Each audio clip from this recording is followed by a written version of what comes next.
ಧರೆಯಲ್ಲುಳ್ಳಂತಹ ಜಾಬಾಲಿ ನಾಮಕನಾದಂತಹ ನಾನು ಕರ್ಮಜೀವಿಯಾಗಿ ನನಗರಿತ ರೀತಿಯಿಂದ ನಿನಗೆ ಪೂಜನವನ್ನು ಮಾಡಿದವು. ಪ್ರಸನ್ನನಾಗಬೇಕು. ಜಾಬಾಲಿ ಮುನಿಗಳೇ, ಭೂಲೋಕದಲ್ಲಿರುವ ತಾವು ಸ್ವರ್ಗವನ್ನೇರಿದಿರಿ. ನನ್ನ ಬಳಿಗೆ ಬಂದು ಅರ್ಚಿಸಿದಿರಿ, ಪೂಜಿಸಿದಿರಿ, ಭಜಿಸಿದಿರಿ, ಸಂತುಷ್ಟಳಾಗಿದ್ದೇನೆ. ಆದರೆ ಅಕಾರಣದಿಂದ ನೀವು ಸ್ವರ್ಗಕ್ಕೆ ಬರುವವರಲ್ಲ. ಈ ಹಿಂದಿನೆಯೂ ಬಂದವರೇನು. ಆದರೆ ನಿಮ್ಮ ಕಾರ್ಯವೇನಾದರೂ ಇದ್ದರೂ ಅದು ದೇವೇಂದ್ರನಲ್ಲಿ. ಈ ಹೊತ್ತಿಗೆ ನನ್ನ ಬಳಿಗೆ ಬಂದಿರಿ, ಏನು ಕಾರಣ ಬಂದಿರಿ? ಅವನೇ ಕಳಿಸಿ ಇಲ್ಲಿಯ ತನಕ ಬರಬೇಕಾಯ್ತು. ಯಾಕೆ? ಏನು ಆವರಿಸಲಿಕ್ಕೆ ಘೋರತರ ಕ್ಷಾಮ ಸುಂದರಿಯ ನೋಡಿದೆ, ನೊಂದು ಬೆಂದೆ, ಇದಕ್ಕೊಂದು ಪರಿಹಾರವಾಗಬೇಕಲ್ಲ ಎನ್ನುವುದಕ್ಕಾಗಿ ದೇವೇಂದ್ರನಲ್ಲಿಗೆ ಬಂತು. ಸರಿ, ನಮ್ಮವರ ಕರ್ಮದೋಷದ ಫಲವಾಗಿ ಮಳೆ ಬಾರದೇ ಇದ್ದದ್ದರಿಂದ ಉಂಟಾದ ದುರ್ಭಿಕ್ಷ ಹೋಗಲಾಡಿಸಬೇಕು ಅಂತಾದ್ರೆ ದೇವತಾ ಪ್ರಸನ್ನತೆಯಾಗಬೇಕು. ದೇವತೆಗಳು ಪ್ರಸನ್ನಗೊಳ್ಳುವುದು ಯಜ್ಞಯಾಗಾದಿಗಳ ಹವಿಸನ್ನು ಕೊಟ್ಟಾಗ. ಯಾಗ ಮಾಡಬೇಕಾದ್ರೆ ಬೇಕಾದಿಲ್ಲ. ಹಾಗಾದ್ರೆ ಏನು ಮಾಡೋಣ? ನಮಗೂ ನಿಮಗೂ ಕೊಂಡುಕೊಟ್ಟುಕೊಳ್ಳುವಂತ ಒಂದು ಕ್ರಮ ಇದ್ದದ್ದರಿಂದ ದೇವೇಂದ್ರನನ್ನು ಭೇಟಿಯಾಗಿ ಮನ ಕರಗುವಂತೆ ವಿಸ್ತರಿಸಿ, ಕಾಮಧೇನನ್ನು ಅಪೇಕ್ಷಿಸಿದ ಕಾಲಕ್ಕೆ ಅವಳ ಅನುಪಸ್ಥಿತಿಯನ್ನು ವಿಸ್ತರಿಸಿ, ಅವಳ ಮಗಳಾದಂತಹ ನಂದಿನಿ ಇದ್ದಾಳೆ, ಬರ್ತಾಳೆ, ಕರ್ಕೊಂಡು ಹೋಗಿ ನಿಮ್ಮ ಕ್ರಮದ ಹಾಗೆ ಅಂತ ಮಾಡಿದ. ಆದ್ದರಿಂದಲೇ ಇಲ್ಲಿಯ ತನಕ ಬಂದು ಅರ್ಚನೆಯನ್ನು ಗೈಯುತ್ತೇನೆ. ನಿನ್ನ ಪ್ರಸನ್ನತೆ ಕಂಡಾಗ ಸಮಾಧಾನವಾಯಿತು. ಬೇಡಿಕೆ ಇದೆಯಮ್ಮ. ಏನು? ತನೆಯ ಧರ್ಮೋದ್ಧಾರಕ್ಕಾಗಿ, ಲೋಕದ ಉದ್ಧಾರಕ್ಕಾಗಿ ಒಲಿದು ಇಳಿದು ತಾಯೇ ಏನಮ್ಮ ಮುಖ ತಿರುಗಿಸಿದೆ? ಜಾಬಾಲಿ ಮುನಿಗಳೇ, ನಿಮ್ಮ ಲೋಕದ ಬಗ್ಗೆ ಚೆನ್ನಾಗಿ ತಿಳಿದುಕೊಂಡವಳು ನಾನು. ಬೇಕು ತಾನೆ? ನಿಮ್ಮ ಲೋಕದಲ್ಲಿರುವವರು ಸಾಮಾನ್ಯದವರೇ ಹೇಳಿ, ಕೃತಜ್ಞರು, ದುಷ್ಟರು, ನೀಚರು, ಕಾಮುಕರು ಇರುವಂತಹ ಪ್ರಪಂಚವದು. ಕರ್ಮ ಪ್ರಪಂಚವಾದ ಭೂಲೋಕಕ್ಕೆ ನಾನು ಬರುವುದೇ. ಅಮ್ಮ, ಎಂತಹ ಮಾತನಾಡ್ತಿದ್ದಾಯಿ? ಏನು? ಸಕಲ ಪ್ರಪಂಚಕ್ಕೂ ಆಧಾರಶಿಲೆ ಎನಿಸಿಕೊಂಡದ್ದೇ ಕರ್ಮವು. ಅಲ್ಲೇ ಹೊರತಾಗಿ ಇಲ್ಲೆಲ್ಲಿಯೂ ಕರ್ಮ ಮಾಡುವ ಹಾಗಿಲ್ಲ. ಮೇಲ್ಲೋಕಕ್ಕೆ ಸೇರಬೇಕೋ ಅಲ್ಲಿ ಪುಣ್ಯವನ್ನು ಸಂಗ್ರಹಿಸಬೇಕು. ಸರಿ, ಬಂದ ಮೇಲೆ ಪುಣ್ಯ ಕ್ಷೀಣವಾಯಿತೋ ಅಲ್ಲಿಗೆ ಬೀಳಬೇಕು. ಏಳಬೇಕಾದ್ರೂ ಬೀಳಬೇಕಾದ್ರೂ ಆಧರಿಸುವುದಕ್ಕೆ ಇರುವುದರಿಂದಲೇ ಅದು ಧರಣಿ ಎನ್ನಿಸಿಕೊಂಡದ್ದು. ಧರ್ಮ ಉಂಟು, ಅಧರ್ಮ ಉಂಟು, ಕಷ್ಟ ಉಂಟು, ಸುಖ ಉಂಟು, ಲಾಭ ಉಂಟು, ನಷ್ಟ ಉಂಟು ಅಲ್ವೇ? ಇದೆಲ್ಲವೂ ಹಾಸುಹಕ್ಕಾಗಿರುವುದರಿಂದ ಅದು ಕರ್ಮಭೂಮಿ ಅಂತ ಆಡಿದ್ದೆ. ದೇವತೆಗಳನ್ನು ಪುಣ್ಯಭೂಮಿ ಎನ್ನುವಂತೆ ಆಡಿದ್ದನ್ನು ನಾವು ಕೇಳಿದ್ದೆವು. ಹಾಗಿರುವಾಗ ಒಮ್ಮಿಂದೊಮ್ಮೆಗೆ ಅಲ್ಲಿರುವುದೆಲ್ಲ ಕೆಟ್ಟದ್ದು ಅಂತ ಹೇಗೆ ಹೇಳ್ತೀಯಮ್ಮ? ಸ್ವಾಮಿ, ಒಂದೆರಡು ವಿಚಾರವನ್ನು ತಿಳಿದುಕೊಂಡವಳು ನಾನಲ್ಲ. ಸಾವಿರ ಕತೆ ಹೇಳೇನು ನಿಮಗೆ? ಹೌದೇ? ಅಂತೂ ಬರಲಾರೆ ಎನ್ನುವುದಕ್ಕೆ ಕತೆ ಇದೀಗ. ಸಾವಿರದ ಒಂದು ಕತೆ ಹೇಳು. ಒಂದು ಸಾಕೆ? ಒಂದು ನೋಡು, ಕೇಳೋಣ. ಕೇಳುವ ತವಕವೇ?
ಶಿಕ್ಷೆ ಮತ್ತೊಬ್ಬರಿಗೆ ಶಿಕ್ಷಣವಾಗಬೇಕಿತ್ತು. ಹೌದಪ್ಪ.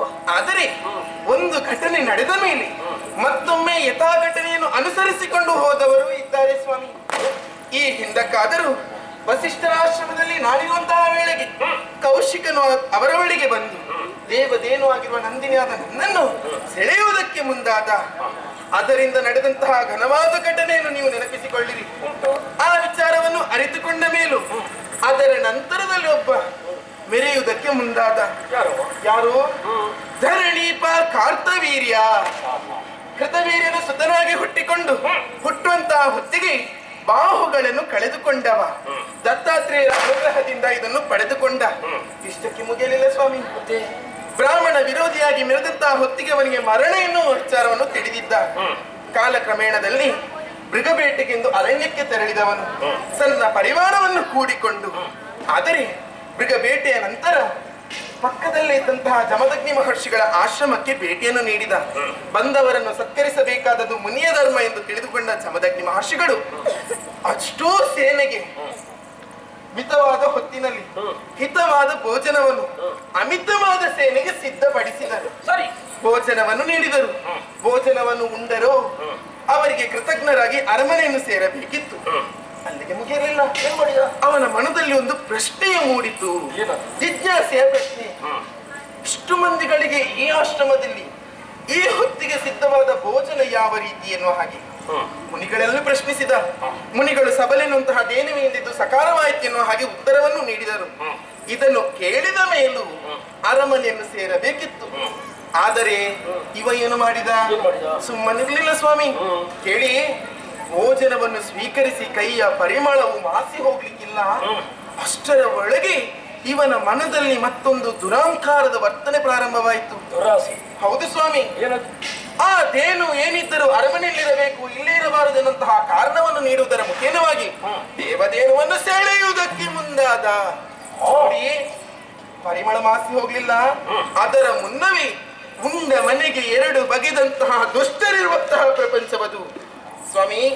ಆದ್ದರಿಂದ ಸಾಮದಿಂದಲೇ ನಿಮ್ಮಲ್ಲಿ ಹೇಳುತ್ತಾ ಇದ್ದೇನೆ, ಅಂತಹ ದುರುಳರಿರುವ ಲೋಕಕ್ಕೆ ನಾ ಬರಲಾರೆ. ನಾ ಬರೆಯಲು ಸಾಮದಿಂದ ಒಳ್ಳೆಯ ಕ್ರಮದಿಂದ ಬರುವುದಿಲ್ಲ ಅಂತ ನೀನಾಡಿ. ಹೌದು ಸ್ವಾಮಿ. ಕಾರಣವಾದಕ್ಕೆ ಕೆಟ್ಟವರು ತೋರಿಸಿದ್ದೇನೆ. ಈಗ ನಾನು ಒಳ್ಳೆಯವರಿದ್ದನ್ನು ಸ್ಥಾಪಿಸಿದರೆ ಬರಬಹುದಲ್ಲ. ಯಾರಿದ್ದ? ಎಂತೆಂತ ಅದ್ಭುತದ ವ್ಯಕ್ತಿಗಳಿರಲಿಲ್ಲ ತಾಯಿ. ಏನು ನಿಮ್ಮ ಸುರಪದ ಶಿಷ್ಯತ್ವ ವಹಿಸಿ ಕಡೆಯಲೇ ಕಯಾನು ಪುತ್ರರೇ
ಅದರ ಹೊರತಾಗಿ ಭಕ್ಷಣೆಯ ಕಾರ್ಯಕ್ಕೆ ಕೈ ಇಕ್ಕಿದ.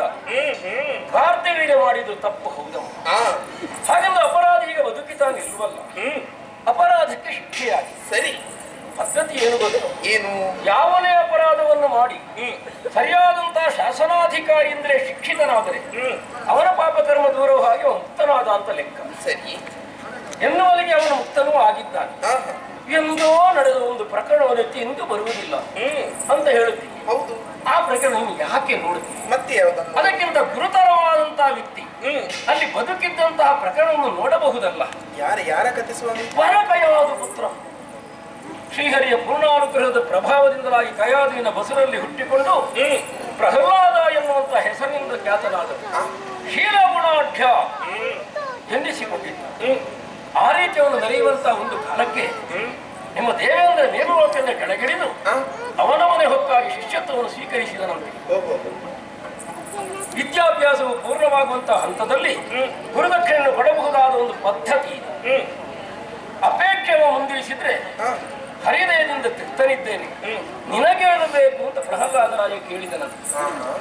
ಶೀಲವನ್ನು ಕೊಡು ಅಂತ ಕೇಳಿದ. ಇಲ್ಲದನ್ನು ಕೇಳುವುದು ಪದ್ಧತಿ. ದೇವೇಂದ್ರ ಶೀಲವಂತನಲ್ಲವೆಂದು ಆರೋಪಿಸಿಕೊಂಡೆ. ಅಲ್ಲವೇ ಅಲ್ಲ. ಹಾಗಾದ್ರೆ ಏನಕ್ಕೆ ಅವನಲ್ಲಿ ಇರಕೂಡದು ಅಂತ ಅದನ್ನು ಪಡೆದ ಹಾಗಾಯ್ತು.